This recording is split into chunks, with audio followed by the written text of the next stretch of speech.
नमस्कार दोस्तों, मैं शिवम राय आप लोगों के बीच आरकेएस क्लासेस के माध्यम से एक बार फिर से 23 जून वर्ल्ड ओलंपिक डे के दिन उपस्थित हूं। उससे पहले मैं आप सभी का धन्यवाद करना चाहता हूं। पिछली वीडियो को आपने शेयर किया, सब्सक्राइब किया, उसके लिए मैं बहुत आभारी रहूंगा आपका। और आपसे फिर एक निवेदन और करूंगा, जो नए हैं उनके लिए चैनल को ज़्यादा से ज़्यादा सब्सक्राइब करें, शेयर करें, ताकि सारी शिक्षा जैसी बारीकियों को जन जन तक समझने सुनने में आसानी हो। दोस्तों, वर्ल्ड ओलंपिक डे के दिन में अपनी बातों को रखने का मेरा एक विशेष मकसद यह था, क्योंकि शारीरिक शिक्षा जो आज की विशेष ज़रूरत है, जो मैंने पहली वीडियो में आपके सामने पूरी व्याख्यान के स्वरूप रखा था कि आज की ज़रूरत क्यों शारीरिक शिक्षा की है, जो मैं इस ओलंपिक डे के दिन उन बातों को बताऊंगा। चूँकि अपने देश में शारीरिक शिक्षा को एक आम सब्जेक्ट का नाम दे रखा गया है, जो शारीरिक शिक्षा से जुड़े हुए व्यक्ति को कभी अच्छा नहीं लगता इन बातों को सुनना, कि इस विषय को उतना महत्व नहीं दिया जाता है अन्य विषयों की तरह, क्योंकि यह इकलौता एक ऐसा विषय है जिसको वही समझ सकता है जो अच्छी सोच रख सकता है, बातों को पूरी तरीके से अपने मन और मस्तिष्क में संज्ञान रूपी भाव दे सकता है, वो समझ सकता है। और दुख की बात तो यही है, मैंने आपसे पिछली वीडियो में भी बताया था, दुख की बात तो यह हो जाती है जब शिक्षा के सचिवों के पास जाया जाता है और बोला जाता है कि सहायक शिक्षकों की नियुक्ति प्रक्रिया कब से शुरू होगी, कैसे होगी और क्यों जरूरी है, इन सारी बातों को रखा जाता है। तो उन बेचारे सचिवों, बेचारे कहने का मेरा मकसद यह है कि उन्हें मालूम ही नहीं है कि यह फिजिकल एजुकेशन किस लिए होता है। मैं बता रहा हूं उन सचिवों को, मैं बता रहा हूं नेताओं को भी कि आज जंग छिड़ गई है सरहद पे चीन से। आपने टेक्नोलॉजी की बात की होगी, चाय की दुकान पे छोटे छोटे समुदायों के बीच बातें हो रही हैं कि चीन टेक्नोलॉजी में थोड़ा ऊंचा है, चीन कुछ अलग तरीके से हथियार उसके हैं, ऐसी सी बातें आपकी उठ रही हैं। कभी आपने सोचा है कि चीन ओलंपिक में आज तक पदक कितने पाए हैं? मैं बता देना चाहता हूं, 546 पदक हैं उसके ओलंपिक में टोटल, गोल्ड, सिल्वर और ब्रॉन्ज मेडल को लेते हुए 546 पदक पाया है। और वहीं आपका भारत 28। अब अनुमान लगा लीजिए आपकी शारीरिक शिक्षा, आपकी खेल क्षमता कितनी बड़ी है कि आज तक मात्र 28 पदक आए हैं और वहीं पे 546 पदक आए हैं। टेक्नोलॉजी यहाँ नहीं दिखती है किसी को। गर्व हमें है अपने भारतीय जवानों पर कि उन लोगों से लोहा लेने के लिए पूरी मुस्तैदी से सरहद पे खड़े हैं। मैं उन सभी वीरों को और उनके परिवार को दिल से, दिल के असीम गहराई से उनके बेटों के लिए भगवान से प्रार्थना करता हूं कि ऐसे बेटों को जन्म दिया जो हमारे देश को, हम लोगों को सुरक्षित रखने के लिए सरहद पर डटे हुए।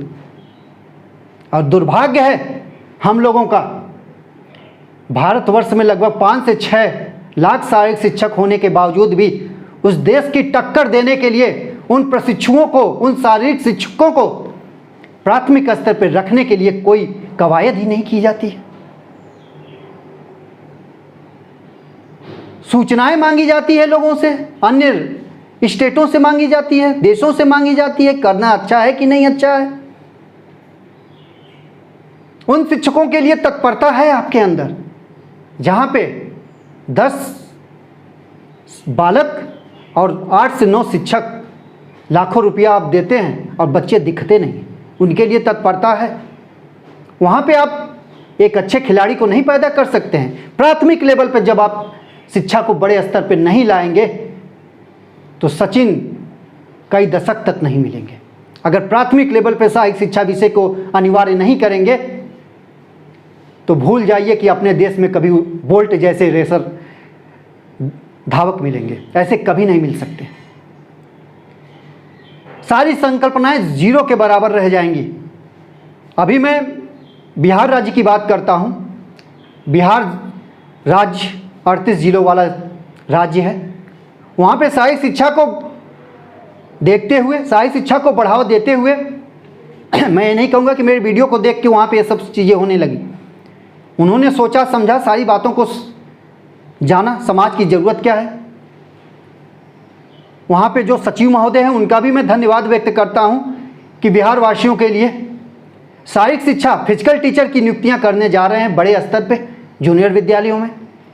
जो आज अस्पतालों में भीड़ लगी हुई है उन आम लोगों की, जिनको पता ही नहीं है कि अपनी जीवन शैली को कैसे जिया जा सकता है, वैसे लोगों की भीड़ लगी हुई है अस्पतालों पे। कितने आपके डॉक्टर सक्षम हैं कि उनको बचा ले रहे हैं? कितने हॉस्पिटल, कितने बेड हैं आपके पास कि उनकी रक्षा कर लेंगे आप? जब तक खुद से आदमी मजबूत नहीं होगा, खुद से आदमी सक्षम नहीं होगा, तब तक इन डॉक्टरों के भरोसे क्या अपने इस जनसंख्या, विशाल जनसंख्या वाले देश में लोगों को बचाना संभव है? कदापि संभव नहीं।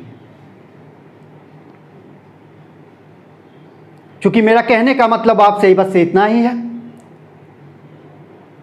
कि इस 23 जून वर्ल्ड ओलंपिक डे के दिन यह 28 पदक से ही संतोष करना है। अगर अगले ओलंपिक में +4 ही जोड़ दिया जाए, क्या 32 से ही संतोष करना है? अरे इसको जवाब कब देंगे आप? मौखिक जवाब से काम नहीं चलेगा। दुख होता है जब पदकों की तालिका को देखा जाता है। दुख होता है जब यही देश चीन सीना तान के जाता है ओलंपिक से विदा होकर। और दुख होता है अपना देश 3 से 4 पदक पाकर जब अपने देश में वो खिलाड़ी आते हैं तो इतना नेतागढ़ लोग खुश होते हैं जिनके पास पूरी शासन व्यवस्था है, पूरे बजट का लेखा जोखा है। लेकिन जब सहायक शिक्षा की बात आती है तो उनके पास समय ही नहीं रह जाता है कि इस विषय को कहाँ पे किस तरीके से लागू करना है। अगले ओलंपिक की तैयारी हो जाती है, ये करेंगे, वो करेंगे, ऐसे करेंगे, वो कागजी तौर पे बातें बहुत सुनी जाती हैं, लेकिन उसे कभी ज़मीनी स्तर पे लाने का कोई कार्य नहीं किया गया। अभी कुछ दिन पहले केंद्रीय मंत्री जी ने यह बोला है कि अब यह अनिवार्य विषय होगा, एक विषय होगा, इसे विशेष रूप से दर्जा दिया जाएगा, नई शिक्षा नीति में इस विषय को प्रमुखता दी गई है, सारी बातें बोला है। और देखते हुए हैं बोला गया हुई बातें होती हैं कि नहीं। जो बातें हैं बस ज़मीनी स्तर पे कह के छोड़ दी गई हैं कि लागू भी होती हैं।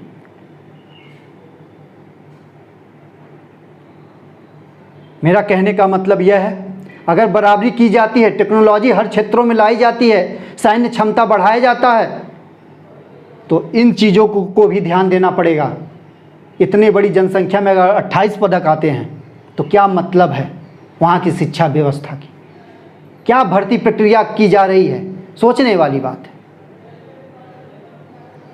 जब तक अन्य विषयों के साथ शारीरिक शिक्षा विषय को समायोजित नहीं किया जाएगा तब तक शिक्षा प्रभावी नहीं हो सकती है। इसके लिए लिखित रूप से भी देना पड़े तो मैं लिखित रूप से दे सकता हूं, क्योंकि आज के डेट में बच्चों को वो पुरानी व्यवस्था से हटाना पड़ेगा। मानसिकता चेंज हो चुकी है, समाज चेंज हो चुका है, व्यक्ति की विवेकशीलता चेंज हो चुकी है, तो पढ़ाई का रूप भी चेंज करना पड़ेगा। नहीं तो फिर वैसे ही शिक्षा मिलेगी कि प्राइमरी स्कूल में कोई जाना नहीं चाहता है, योग्य प्रशिक्षित शिक्षक होने के बाद भी लोग कतराते हैं भेजने से, क्योंकि वो चीज़ें नहीं मिल रही है बच्चों को जो होना चाहिए। बस गणित, विज्ञान, अंग्रेजी जैसी विषयों से विकास नहीं हो सकता, और विषयों के साथ इन विषयों का समायोजन जब तक नहीं होगा और एक विशेष दर्जा नहीं जब तक दिया जाएगा सहायक शिक्षा को, आमतौर और औपचारिक रूप से नहीं कार्य चलेगा, पूर्ण रूप से दर्जा देना पड़ेगा। अब तो सुनने में ये भी आ रहा है कि शारीरिक शिक्षा विषय पढ़ाने के लिए जो टीचर हैं पहले से नियुक्त हैं प्राइमरी विद्यालय में सहायक अध्यापक, चाहे बीएड हो या बीटीसी हो, उन्हें सहायक शिक्षा की विशेष ट्रेनिंग देके खेलकूद भी कराया जाएगा। दुर्भाग्य है इस देश का, क्या कोई अंग्रेजी और संस्कृत हिंदी पढ़ाने वाला टीचर किताब पढ़ के एक सहायक शिक्षा पढ़ा देगा? दुर्भाग्य है इस देश के उन लोगों का जो ऊंचे पदों पे बैठे हुए हैं।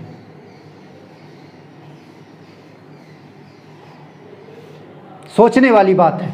कभी ये नहीं सोचा आपने कि एक फिजिकल टीचर सहायक शिक्षा, बस सहायक शिक्षा ही नहीं पढ़ा सकता है, खेलकूद तो बहुत से लोग सोचते हैं बस खेलकूद के बारे में जानकारी, सहायक शिक्षा शरीर की शिक्षा की एक एक पार्ट के बारे में बता सकते हैं, हम बता सकते हैं, और हमसे जुड़े हुए जो भी ये डिग्री लिए हैं वो बता सकते हैं, और अन्य विषय भी पढ़ा सकते हैं। इनसे आपने कभी नहीं सोचा कि ये चीज़ें करवा लें, लेकिन उनसे आप सोच सकते हैं कि वो सहायक शिक्षा पढ़ा सकते हैं। कितना बड़ा इशू आपने बनाया है। यह औपचारिकता छोड़िए, एक विशेष रूप से सहायक शिक्षा को बढ़ावा देने की सोचिए, तो देश का भला होगा, पूरे समाज का भला होगा, और यह छोटे छोटे जो हॉस्पिटल खोल रहे हैं गली चौराहे पे, वह बंद हो जाएंगे। क्योंकि व्यक्ति जब अपने से स्वस्थ रहना शुरू कर देगा तो छोटे छोटे हॉस्पिटल जो खुल रहे हैं और करोड़ों रुपए कमा रहे हैं, ये सारी व्यवस्था बंद हो जाएगी। जो प्राकृतिक सुंदरता होती है, जो प्राकृतिक इम्यूनिटी होती है, उसे ना तो कोई छीन सकता है ना तो कोई ले सकता है। तो उन चीज़ों को बढ़ाने, उन चीज़ों को समायोजित करने पे विशेष ध्यान दिया जाए, ना कि किसी के व्यापार को बढ़ाने और किसी के नाम को बढ़ाने के लिए सोचा जाए। इस विषय को हर देश तवज्जो दे रहा है, तो अपने देश को भी तवज्जो देना पड़ेगा। कुछ परसेंट बजट से नहीं देश का कल्याण होने वाला है। इसको समझते हुए विशेष ध्यान देना पड़ेगा। बस इन्हीं बातों के साथ मैं अपने बातों को रोकता हूं, और एक बार आपसे विशेष निवेदन करता हूं, इस चैनल को जिसने सहायक शिक्षा विषय को लेके हामी भरते हुए आवाज़ उठाई, इस विषय की महत्ता को समझा। चूँकि सहायक शिक्षा से जुड़ा हुआ व्यक्ति हूँ, 2 कदम चलने वाले के साथ 20 कदम चलना पसंद करता हूँ, और अपने सहायक शिक्षा से जुड़े हुए उन व्यक्तियों को और समाज के उन व्यक्तियों से मैं निवेदन करना चाहता हूँ, चाहे जिस रूप में वो निवेदन स्वीकार करें, इस चैनल को ज़्यादा से ज़्यादा सब्सक्राइब करें और शेयर करें। यह हमारा कर्तव्य बनता है, और आपका भी एक प्रकार से वसूल बनता है कि जो उस माध्यम तक आपको इन बातों तक पहुँचाए, उसके साथ 2 कदम चलना अपना विशेष प्रारूप बनता है। धन्यवाद दोस्तों।